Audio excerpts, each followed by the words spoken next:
Bob, Bob is back. Can you talk about the way what Ohio State, Michigan was to you growing up, and then also kind of what happened when you got on Earl's staff and how Earl influenced you, how you feel about this now, being a coach of Ohio State? Well, we can talk about this game now. We've talked about it as a team a little bit. We've done a few things during training camp just to remember, and obviously you walk through the facility, there's all kinds of tribute to this game, but this is all I knew growing up. It's all anybody knew, that in the era when I grew up, there really wasn't much other than 3 channels on your television and this game, and it was Bo Schembecker, Woody Hayes, Pete Johnson, Archie Griffin, and that's all. I mean, I remember the games. I remember it coming down the pipe. I remember everybody talking about it, and so it's incredible memories growing up. And then when I was hired by Earl Bruce, obviously his passion for this game and understanding of this game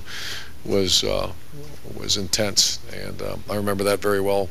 So it's and when I put the staff together, I wanted to make sure that everybody, for me to have to sit there and teach people about it, this rivalry game is not something I was really into. I wanted people that had, you know, I wanted this to be close to home, and it is for 8 of our 9, and we're educating our 1/9 guy that it's fairly important to. That's Everett Withers. Middle, front, Rusty? You've been in a lot of heated rivalries. In a game like this, is there any kind of advantage for, I don't know, the team that's maybe not undefeated or that's not as highly ranked just because it's a bigger target? I think the saying that, and I used to, you know, everybody talks about rivalry games, and we used to, when I was, you know, it was Toledo or that school up north when I was at Bowling Green. It was a team down south at BYU, and then it was the team out west at Florida. And we used to do all kinds of neat things for rivalry games, and once the cell phones started becoming popular and blogs and all that, we had to stop because you just don't want to make headlines with putting stuff around. And so we just kind of, that's just a little commentary on rivalry games. But then I think the old adage about you can throw it out the window, I think this is just a pure, intense rivalry. It doesn't matter who's undefeated, who's fighting for what, who's playing for what. Luke Fickell tells me the story that they had a couple times where it was stolen from them. I don't believe that was because they're undefeated. I just believe it's because the rivalry game's that intense. Could you also kind of talk a little bit, Denard Robinson's not going to be playing quarterback, it doesn't look like, but the mere fact that he's still a part of this game and how you have to approach him now? I just met with the defensive staff because I haven't watched him. I do that tonight and tomorrow, and I know Denard. I recruited him. I have great respect for him as a person and as an athlete. He's one of the finest athletes in America, so you better know where he's at every snap. And I think that, you know, he'll probably be able to throw that ball well enough out of some. I know they have something waiting, and so we have to be ready for it. Bill? Over to Bill with dispatch. No matter the record and the circumstances, this game always defines the Ohio State season to some degree. Given that this is the last game of the undefeated season, does it define it more than usual? How much will this define the season? I don't know.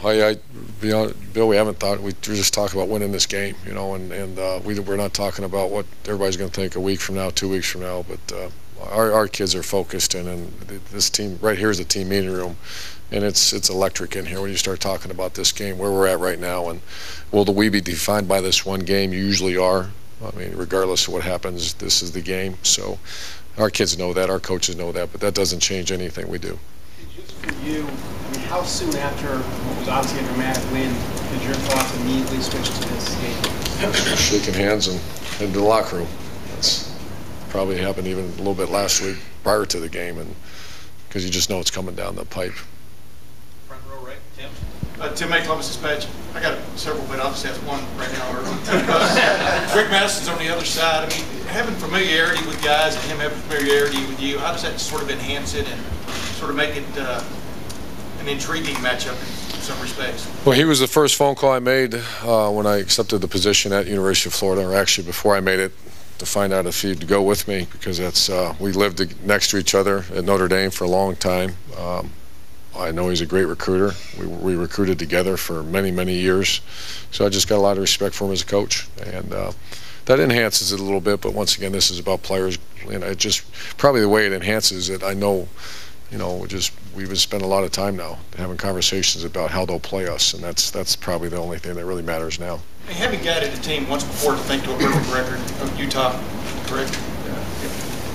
What is the truth you've learned about perfection in college football, about getting there to the end with a 0 in the end? What you saw last week with Kansas State and Oregon, that it's hard to do. It's a credit to a bunch of players and assistant coaches that keep that focus, because I mean, it's once the noise, people call it, the stuff, I mean, just because you can control. The greatest thing that I like to do is get them here, because I can control them. Once you leave here, who knows what's being said? Who knows? You know, you start talking about the end of the season, agents, and who's coming out, who's doing this, what about this? You know, you're not getting the ball enough. Or am I going to transfer? All the nonsense that goes on towards the end of the year, and I'm sure that's what happened at some of those programs. Plus, they played good teams, but it's a credit to this team to be in this position they're in, because it's hard, real hard. Right in front, Austin. Austin Ward, ESPN.com. You referenced on several occasions kind of the rough spring that Reid Fragel had, the transition he was making. Do you wonder now what he could have become at tackle if he had just been dedicated to that throughout his career? A little bit. I'm just pleased with where he's at, because he was, I imagine he'd be the first one to tell you after the season we want to show a little bit of spring practice film. He wasn't going to be our right tackle now.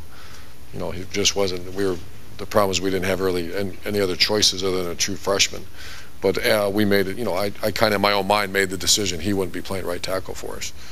And then obviously with Coach Warner and him and Kurt Barton, who did a heck of a job developing him too. But obviously it falls on the kid. I mean, he did a great job. To think he's played 11 games on an offense that's ranked 9th in the country in rushing offense. I would have argued, I would have said that won't happen.